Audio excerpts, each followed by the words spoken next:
3. Let's go game 1, Smashville. An early read on a potential dash opening is going to be very incorrect, as Zan's going to get punished big time for that one. Throw into Tornado for 26%. Now, how do you see this matchup going down, Bam? So I think this matchup is really, of course, going to be the standard. He's going to try to zone him out.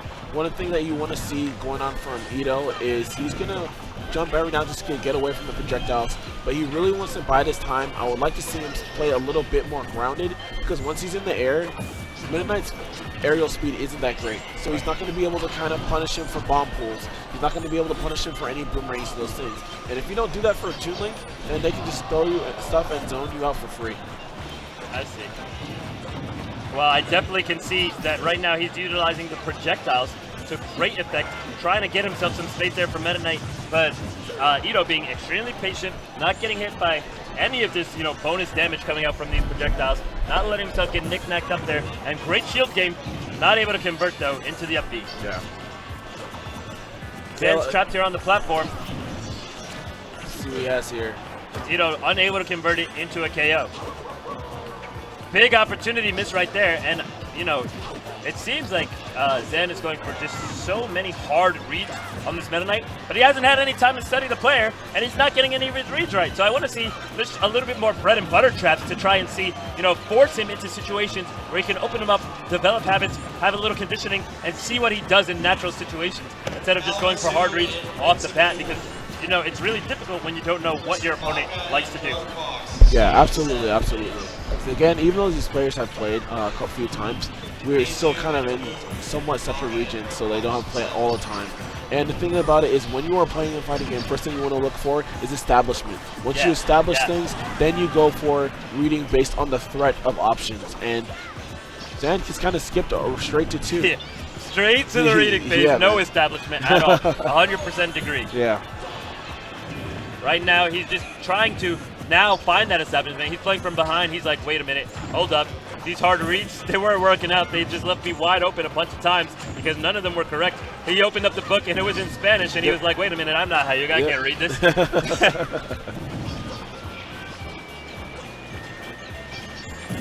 All right, I like the movement here. Okay, he is going to get the string here, and this is... That could be it.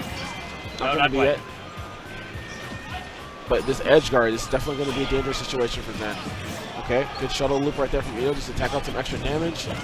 I wonder how Drill Rush would have done there. How much damage does Shuttle Loop do? I got to check on that. Yeah. And how much damage does Drill Rush do, and how easy is it to DI? Because I know they made multi-hit moves a lot more consistent, and I have no idea how much damage Drill Rush does, so I'm wondering if it's a potential punishment optimizers that, some Meta Knights are not just missing out on. You always got to look for opportunities to push your character's metagame forward, but right there, he's pushing his way forward in the bracket. Yes. He's taking game 1 off of Zan.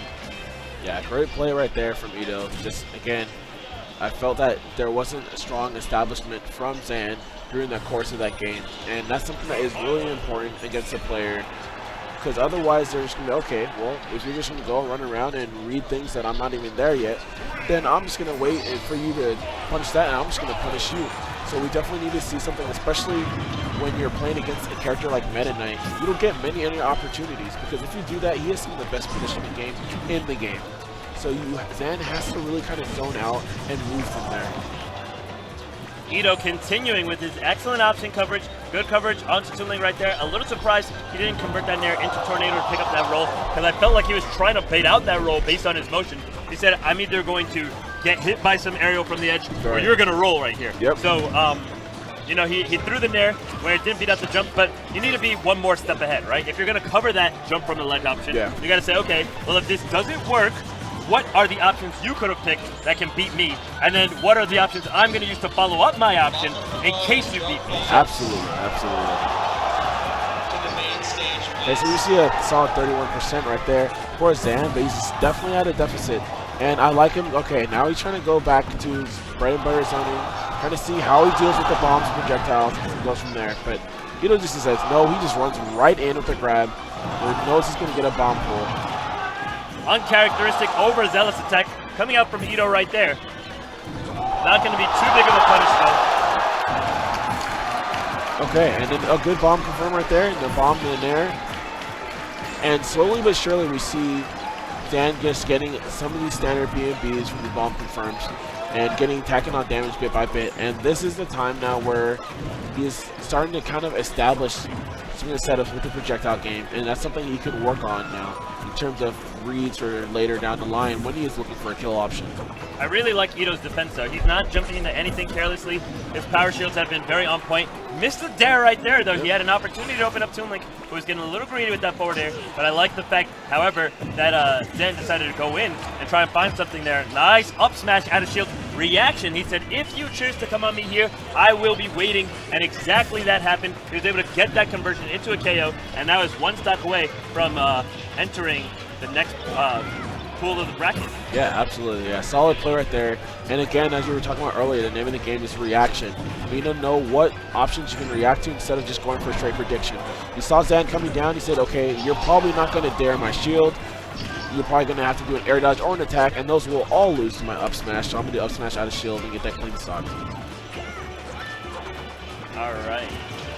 Ito's choosing to retreat back to the platform. He's waiting for a little bit of an overcommittal option from his opponent right there. He says, I do not need to run into you. I'm not going to get caught up by an up smash or something like this. However, Zan manages to find his way, mixing it up a little bit, getting in a nice little setup with the Zair into his up smash as it confirms. And now he's managed to take a little bit of control of the match, although he did not convert out of that grab. I'm pretty sure Toon Link has some form of auto combo there. You know, down throw, up tilt, or something like that. Okay, I like the boomerang. Good cross-up roll right there from Ito, but the boomerang was online, and that's going to prevent Ito from getting any sort of follow-up from that and sets him back into neutral. This is definitely a good play for Zan here. It seems like he's finally kind of finding his rhythm in this point in time, and it's definitely something that he's going to have to utilize. Again, gaining that information from the zone he's doing from there. And so he can kind of move forward in the course of this matchup, because right now it looks like Ito's looking to close this out and advance in this bracket. Nice combo right there.